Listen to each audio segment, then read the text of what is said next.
President Trump made his pitch for 2020 in New Hampshire, just like he made his pitch against freshman Congresswomen Dillon Omar and Rashida Tlaib. In an unprecedented move today, Israel barred the two lawmakers from entering the country after the president encouraged it. KCAL 9's Lori Perez joins us with the late-breaking details. Lori.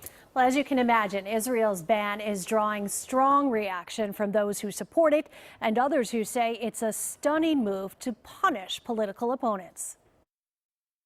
Representative Omar, that's another one. Just saying her name was enough to elicit boos from a raucous crowd at a campaign rally in New Hampshire tonight.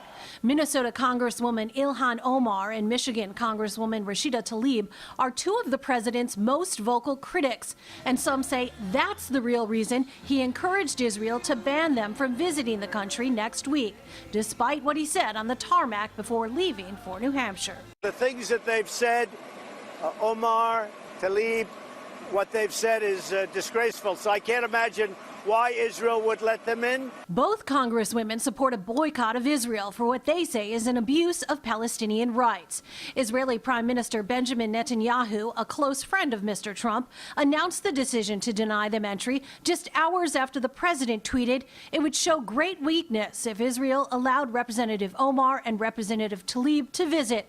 They hate Israel and all Jewish people. Netanyahu defended the ban, saying Israel's law prohibits the entry of anyone who could harm the country. Dillon Hosier of the Israeli-American Civil Action Network in LA says it was a difficult decision, but the right one. If the itinerary had been different, if they had an interest in meeting with any Israeli officials or seeing Israel at all, I think that would have changed things dramatically. Again, in this case, the itinerary had zero elements of it that were in Israel or connected to Israel at all whatsoever. And they were really just going there, and their intent obviously was to go there and to undermine the state of Israel. And in fact, if you looked at their title of the itinerary, it said that they were going to Palestine.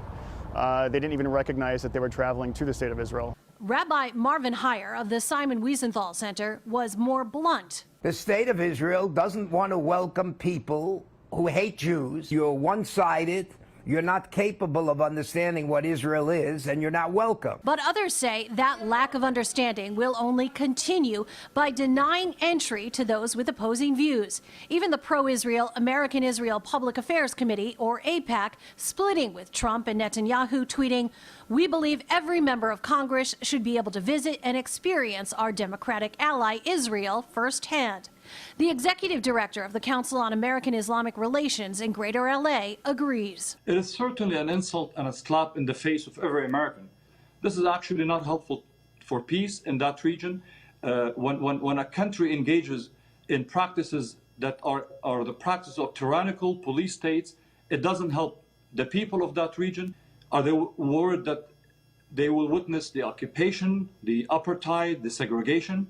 And speaking of segregation, it is kind of ironic that there are many, many members of Congress who are critical of Israel, but only the two Muslim ones get to be denied. Of the ban, Congresswoman Omar said Israel was undermining democratic values and accused the president of being an Islamophobe. Tlaib posted a picture of her Palestinian grandmother and said the decision was a sign of weakness. Palestinian relatives of Congresswoman Tlaib in the West Bank called the ban racist. She had planned to visit them during the trip.